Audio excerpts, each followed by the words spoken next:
Halo sobat-sobat, selamat datang di channel penenang pikiran kalian. Yes, chef, itulah kata yang akan kalian sering dengar di film mendengar cerita yang akan berfokus pada seseorang yang sangat mencintai pekerjaannya untuk memasak.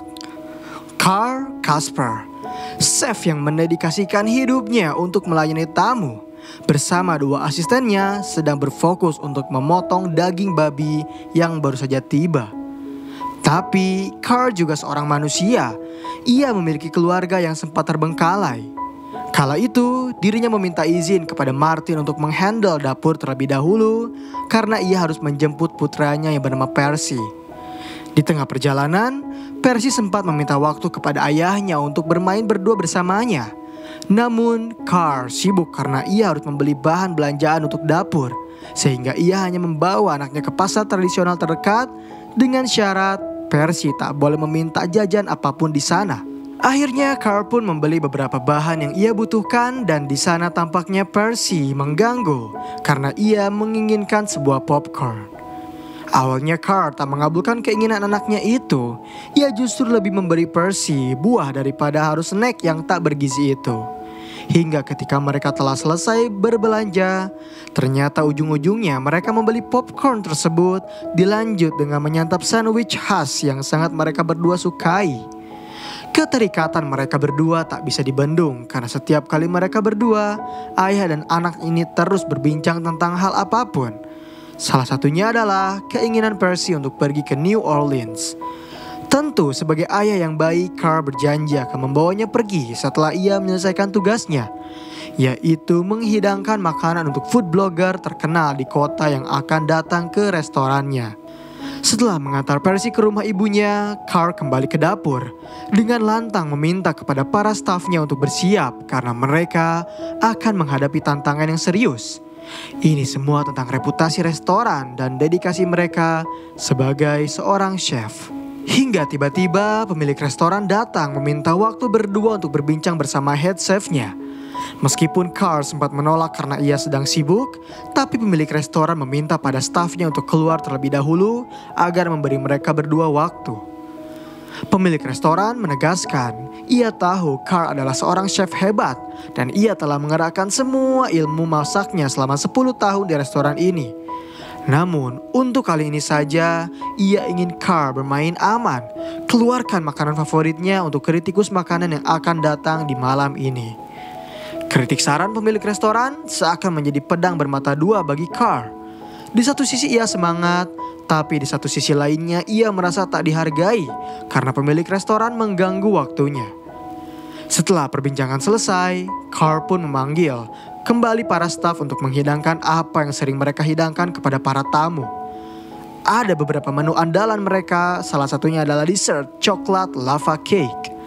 Semua tampak bersemangat hingga tiba saatnya mereka bersama-sama membaca review dari kritikus terkenal di kota itu. Sebelum Carl membacakannya, mereka menuangkan alkohol sebagai selebrasi untuk diminum bersama-sama. Di bait pertama, semua orang senang karena kritikus makanan itu memuji apa yang telah mereka sajikan kepadanya. Bait demi bait berlanjut, begitu pula dengan keburukan yang sedikit demi sedikit mulai terdengar.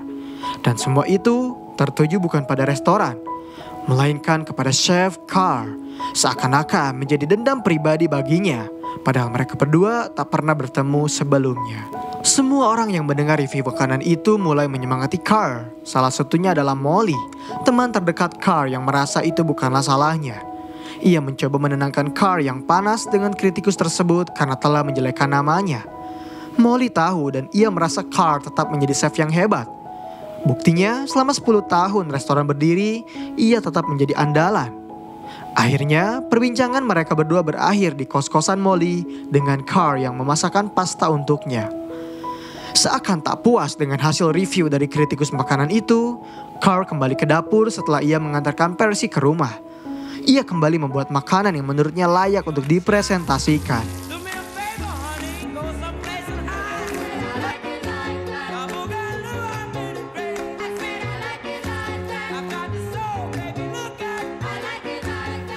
Tak lama kemudian Martin datang, mencicipi masakan itu dan Carl meminta Martin untuk berkata jujur.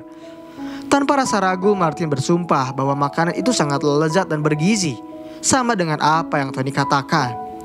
Tapi mereka berdua juga tiba-tiba serentak menghujat Twitter tanpa Carl ketahui apa yang membuat mereka kesal. Beruntung Tony dan Martin bisa menutupinya dengan bertanya tentang beberapa makanan yang Carl sajikan. Keesokan harinya adalah jadwal di mana Carl membawa Percy ke rumahnya. Ya, ibu dan ayah dari Percy sudah berpisah cukup lama, sehingga Percy harus dioper-oper. Ketika Percy sedang menikmati sandwich buatan ayahnya, ia ditanya apakah dirinya mengetahui Twitter. Ketika Percy mengangguk, Carl langsung meminta anaknya untuk membuatkan akun untuknya. Dengan username Chef Carl Casper, Percy memberitahu bahwa Twitter adalah platform jejaring sosial untuk berinteraksi dengan siapapun selama mereka memiliki internet. Memang Carl yang gaptek tak terlalu bisa mengaplikasikan Twitter tersebut. Hingga ketika Percy tertidur, ia membaca satu persatu ulasan dari kritikus makanan tentangnya di Twitter yang membuat orang lain mulai terpancing untuk menghancurkan namanya. Dan tanpa ia sadari, dirinya membalas cuitan itu dengan kata kasar.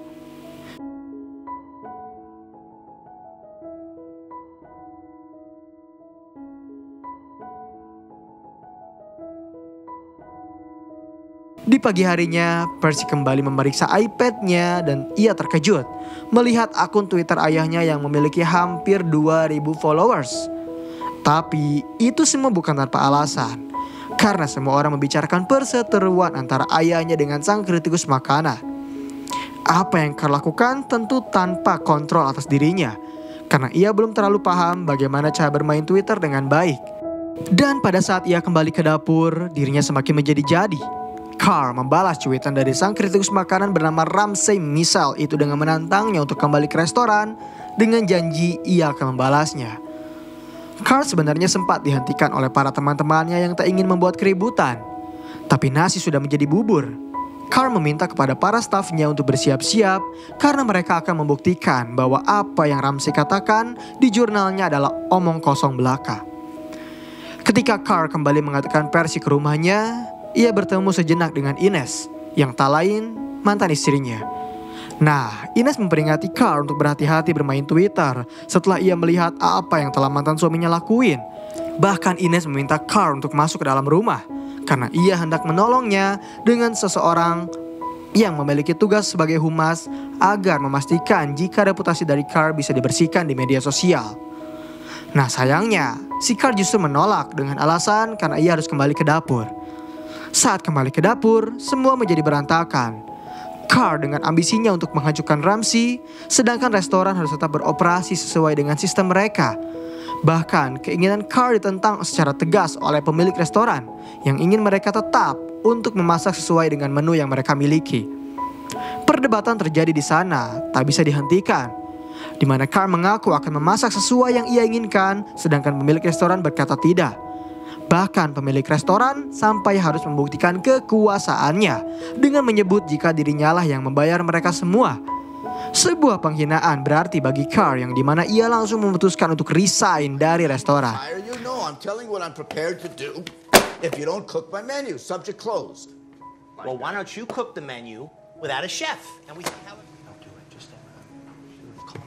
Pasca sepeninggalan kepala chefnya itu, Tony diangkat untuk menjadi kepala sementara. Dan untuk ukuran chef yang amatir, Tony tentu kelabakan dengan menu yang sangat banyak, sedangkan malam ini seorang kritikus akan datang ke restoran. Setelah Carl resign, ia tak tinggal diam. Dirinya tetap menciptakan masakan yang bikin kalian ngiler nih sobat. Apalagi di tengah puasa kayak gini.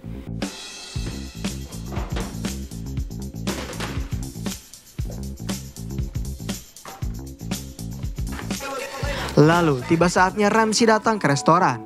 Ia duduk, dibantu oleh Molly dan pemilik restoran yang mencoba memberinya servis terbaik. Namun sayang, malam itu ia tak bisa bertemu dengan Carl, sehingga dirinya membuka Twitter, meng-tag username dari Carl dengan sebutan pengecut karena tak berani mengeluarkan makanan andalannya di malam itu.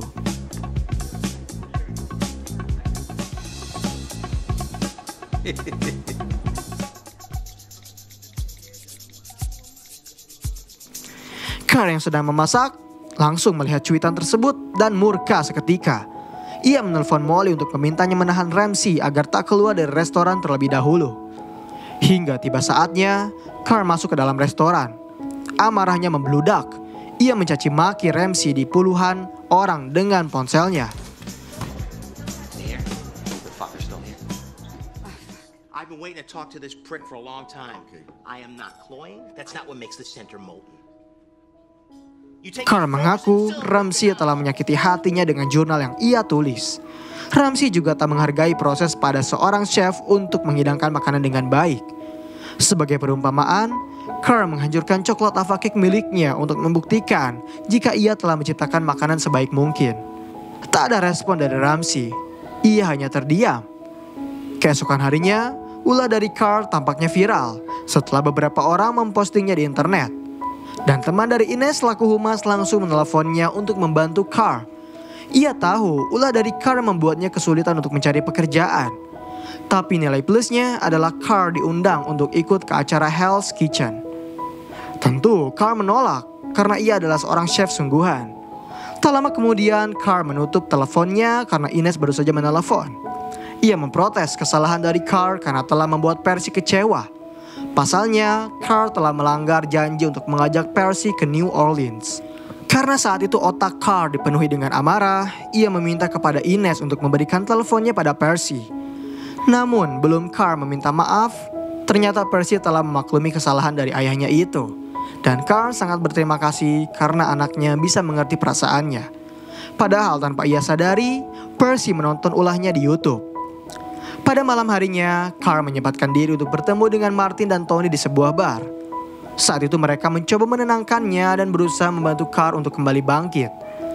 Meskipun ia belum mendapatkan pekerjaan, tapi apa yang ia lakukan di restoran saat itu membuatnya terkenal. Tapi semua ini bukan tentang Carl, karena ternyata Tony bercerita jika ia senang saat ini ia dinaikkan pangkat untuk menjadi kepala chef menggantikan Carl. Mereka bersulang untuk kemenangan itu dan kemudian seperti biasa selalu ada sesi untuknya curhat kepada Molly. Molly memberinya saran untuk beristirahat sejenak, menjernihkan pikirannya. Dan Carl bercerita jika ia merasa telah menjadi ayah yang buruk setelah membuat Percy kecewa. Lalu secara tiba-tiba Molly menyarankan Carl untuk mendekatkan dirinya dengan Percy di momen ini. Karena jika Carl kembali mendapatkan pekerjaan, maka ia takkan bisa melakukannya. Akhirnya apa yang Molly sarankan padanya langsung Carl eksekusi.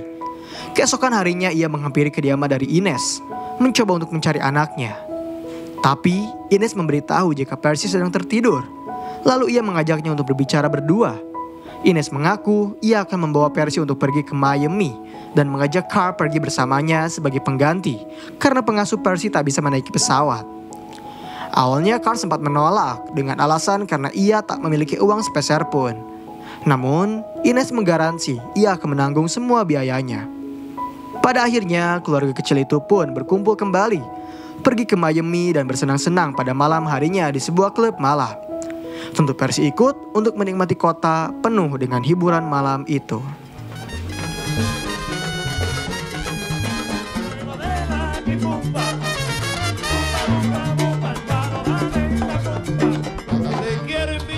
Setelah pesta selesai, mereka berdua menyempatkan bertemu dengan ayah dari Ines. Carl dan mantan mertuanya berbicara banyak tentang berat badan mereka. Lalu ketika makanan tiba, Carl meminta kepada mertuanya untuk membangunkan Percy yang tertidur agar ia bisa mencicipi Cuban sandwich yang menurutnya sangat enak. Tapi mantan mertuanya menolak, hingga tiba-tiba keinginan putranya untuk mempunyai sebuah food truck terucap dari mulut Carl. Ia bertanya pada Ines, apakah orang-orang akan menyukai makanan instan ini? Ines mengangguk dengan mengaku 100% mereka akan menyukainya. Dan Carl memiliki ide untuk meminjam sejumlah uang kepada mantan suami Ines, yakni Marvin. Keesokan harinya, ia pun mendatangi kediaman dari Marvin. Dengan penuh peraturan, Carl harus memakai pelindung sepatu untuk bertemu dengannya. Dan saat Marvin menjamu Carl, ia banyak berbicara tentang masalah hidupnya, di mana ternyata saat ini asisten pribadinya hamil. Carl tentu terkejut, tapi mendengar curhatan Marvin bukanlah tujuannya. Ia tahu mungkin mereka berdua sempat tak akur setelah Ines menikah dengannya. Namun Carl mengaku membutuhkan sebuah food truck untuk dirinya berjualan. Tanpa Carl duga, Marvin setuju untuk membantunya. Ia juga ingin melihat Ines bahagia karena tanpa ketahui oleh Carl, setelah mereka cerai, dirinya dan Ines masih sering bertemu. Pada akhirnya Marvin pun memberikan sebuah taco truk yang sedikit agak usang. Setelah Ines mengatakan Percy menghampirinya, Carl mengajaknya berbicara sejenak tentang apakah benar ia dan Marvin sempat bertemu setelah mereka bercerai. Ines sempat menolak untuk menjawab apa yang Carl katakan. Tapi Ines merasa itu bukanlah suatu hal yang penting karena mereka memiliki pekerjaan serius saat ini. Hingga pada akhirnya, Carl pun bersama Percy segera membersihkan food truck busuk tersebut. Dengan perlahan mereka mengeluarkan barang yang tak terpakai, juga mencuci setiap bagian yang kotor. Hingga satu momen terjadi saat Carl tak sengaja memarahi Percy karena ia membuang panci kotor. Carl merasa bersalah, lalu ia meminta maaf padanya dan Carl lalu mengajak Percy pergi ke toko perlengkapan barang untuk membeli peralatan dapur. Di sana Carl memperkenalkan beberapa alat seperti pisau chef dan yang lainnya. Tapi permasalahan terjadi saat mereka tak bisa mengangkat peralatan itu ke dalam truk. Sebenarnya Carl sempat meminta bantuan pada orang-orang yang ada di sana. Namun mereka tak mendengarkan perkataan Carl hingga keajaiban datang saat ternyata Martin yang sebelumnya menelepon untuk memberitahu jika ia telah diangkat menjadi sous chef, tiba-tiba datang menghampirinya. Martin tentu ingin membantu Carl, bahkan ia rela tak dibayar jika itu semua demi kebahagiaannya. Akhirnya Martin dengan bahasa Latinnya meminta bantuan kepada orang-orang yang berkumpul untuk membantu mereka semua. Setelah itu Martin bertugas untuk membersihkan isi dalam truk, sedangkan Carl dan Percy membeli bahan belanjaan. Barulah kemudian untuk pertama kalinya mereka melakukan food tester sebelum menjualnya kepada orang lain. Dan saat mereka bertiga mencicipi hasil makanan yang mereka ciptakan, mereka seakan-akan melayang saking enaknya pengen meninggal guys. You can't eat this. It's not from the store. Oh, Martin, come on, Martin. Pretty good. give me say, don't be cheap. Hang on. No, I want more. You know what? Let's make some sandwiches. Bahkan tanpa ragu nih, si Martin langsung manggil para kuli Jawa itu untuk membeli sandwich mereka. Dan dalam beberapa menit saja, semua ludes terjual habis. Setelah mereka berhenti beroperasi, mereka beristirahat sejenak. Huh? Like piss, right? And hit a few extra cities on the way. Why not? At school. Can I come? I'm on break. I don't know. Awalnya Carl meminta kepada Percy untuk pulang ke rumah dan kembali bersekolah. Namun ternyata Percy mengaku ia sedang berlibur dan sangat ingin ikut bersama ayahnya berpetualang memanjakan lidah banyak orang. Akhirnya setelah Ines menyetujui permintaan dari Percy, mereka pun melakukan pertualangan pertama di South Beach. Hari itu, food truck langsung dipenuhi oleh banyak pembeli karena Martin mengecat truk dengan baik. Tak lupa, Percy juga mempromosikan makanan ayahnya di Twitter tanpa sepengetahuan Carl. Ketika mereka sedang melayani pembeli, tiba-tiba saja polisi datang untuk menanyakan izin. Beruntungnya, polisi itu hanya memperingati Carl untuk sedikit menjauh dari area pantai. Dan tanpa diduga, polisi tersebut tahu bahwa Carl adalah orang yang viral di YouTube, sehingga ia meminta beberapa foto padanya. Hari kedua, semua menuludes seludes-ludesnya. Bahkan Carl, Martin, dan Percy berkendara dengan sangat bahagia setelah usaha mereka sukses besar. Tentu semua ini berkat kerja keras semua orang. Bahkan ada keajaiban di hari kedua. Saat itu Percy dan ayahnya sedang berbelanja makanan yang sangat Percy inginkan. Dan ketika mereka kembali ke food truck yang sedang terparkir, mereka terkejut melihat banyaknya orang membeludak menunggu sandwich yang mereka jual. Carl dan Martin kebingungan bagaimana orang-orang ini bisa tahu. Lalu Percy mengaku bahwa setiap mereka bepergian, ia selalu membuat cuitan di Twitter untuk meminta setiap orang yang tinggal di daerah bersiap-siap dengan kedatangan mereka. Usaha itu membuat mereka semua semakin bersemangat. Dan hari itu makanan kembali terjual habis bis-bis. Di hari terakhir yakni Texas, mereka sempat singgah di sebuah restoran yang Carl kenal. Saat itu Carl mencicipi salah satu brisket terbaik yang membuatnya memiliki ide untuk membeli semua brisket tersebut dan akan ia jual bersama sandwichnya. Akhirnya Texas kembali menjadi pemberhentian terakhir. Semua orang langsung mengantri dengan cepat untuk mencicipi sandwich lezat dan bergizi ini. Setelah makanan habis, Percy dan Carl menikmati momen sejenak. Di tengah alunan musik, Carl meminta maaf karena Percy harus kembali ke rumah dan kembali bersekolah layaknya anak-anak seusianya. Padahal saat itu Percy sangat ingin kembali ikut berpetualang bersama ayahnya menjadi seorang chef. Akhirnya di pagi hari, Carl mengantarkan Percy pergi. Lalu ketika Carl kembali ke rumah, ia melihat setiap 1 detik video yang direkam oleh Percy mengenai pertualangan mereka. Dan video itulah yang menjadi titik balik bagi Carl untuk mengajak Percy berdagang. Tak hanya mereka bertiga, bahkan kini Ines pun ikut membantu sebagai kasir menulis pesanan orang-orang. Lalu ketika mereka sedang riweuh, tiba-tiba saja Ramsey datang ingin berbicara dengan Carl. Tentu Carl langsung melayaninya. Mereka berdua berbincang layaknya 2 orang dewasa yang saling memaafkan atas kesalahan mereka di masa lalu. Dan sebagai ucapan permintaan Ramsey, ia mengakui sandwich buatan Carl sangatlah lezat, ingin mendanai Carl untuk membuka restoran. Tanpa ada syarat, Carl diperbolehkan untuk memasak apapun di sana. Carl seakan-akan dihujani 1000 bintang keberuntungan. Ia tanpa ragu menerima pinangan dari Ramsey. Dan voila, jadilah sebuah restoran bernama LJV. Restoran berbasis sandwich dengan alunan musik Latina yang membuat semua orang ingin bergoyang di sana. Kisah di film ini sukses menginspirasi banyak orang, terutama para pelaku UMKM. Dan disinilah ending bahagia kita dari film Chef.